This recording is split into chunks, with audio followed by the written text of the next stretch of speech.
talk about the stigmatization part of it. What you do, your job, and even the nurses caring for these people, you don't only treat them, but you also deal with their emotions. How do you deal with their emotions? Because these are people that have been abandoned, people that have been classified as unclean.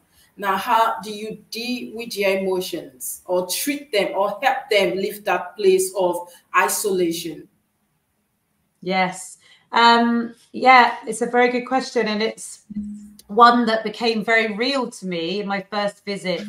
It's all very well talking about something, but when you actually go to one of these countries and you meet people with this disease, it breaks your heart. And there were times where we sat listening to people's stories.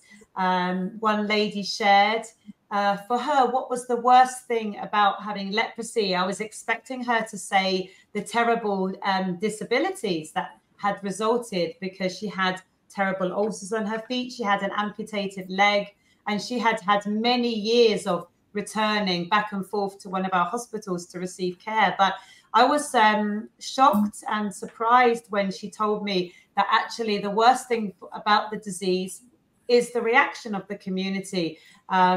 She explained that the last time she'd come to the hospital, while she was away, her neighbors had cut off the electricity to her family home.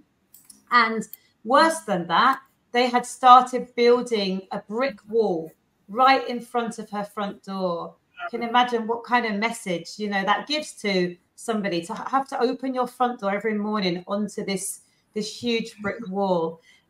So yes, supporting people, crying with them at times, praying for them, holding their hands, embracing them. These are people that have been rejected by society and people don't want to get close to them. So getting close to them, sitting on the hospital bed, listening to them is a really important part of what we do.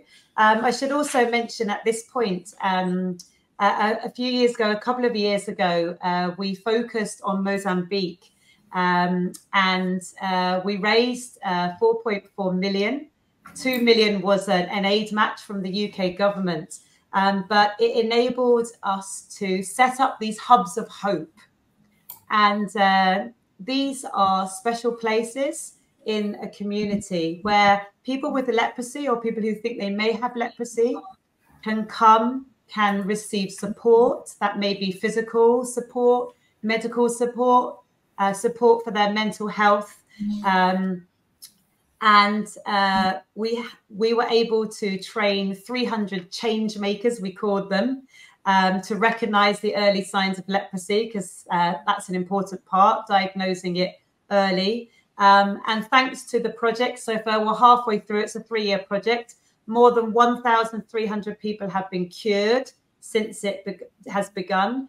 And 43 government health workers have received leprosy training. So these self-care groups are really vital places in a community where those kind of lifelong friendships are made and people can come to a safe place. They can feel included and they can feel heard.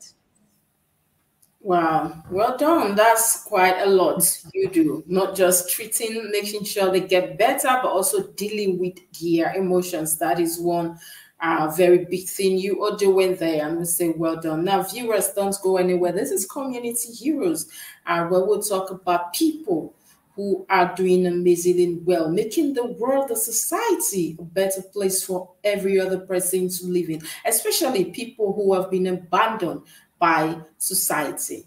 We'll go on a quick break now. When we return, we'll continue with Community Heroes. We'll be right back after the break.